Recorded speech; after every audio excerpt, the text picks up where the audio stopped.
Okay lah, kita bagi kunci lah nak. Korang tahu kan kita ada kempen terpaling raya bulan bintang. So hari ni Aina nak tanya customer-customer diorang nak menang apa. Jom. Akak tahu tak kita ada kempen terpaling raya. Akak nak menang apa? Of course lah nak menang yang kereta ke ataupun 200 yang 200. Yes. Impian.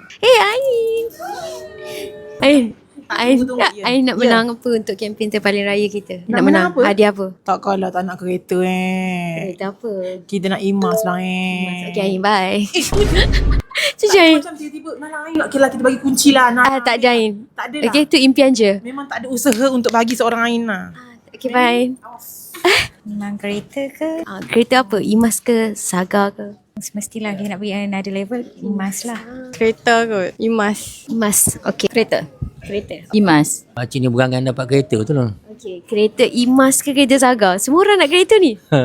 Oh, nak emas lah yang baru tu. Pakcik ni hajat dia besar. Hajat besar. Okay, so, Kereta? Berangan. semua orang nak kereta. Akak nak Saga ke emas? Saya dah tahu dah jawapan dia. Tak apalah kita Golo.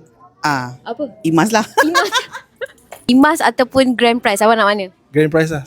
Boleh beli dua kan? So, korang semua pun dah dengar customer nak menang apa. Kalau korang nak menang apa pula? Kalau Aina, 200k lah grand prize. So, cuba komen sikit. Bye.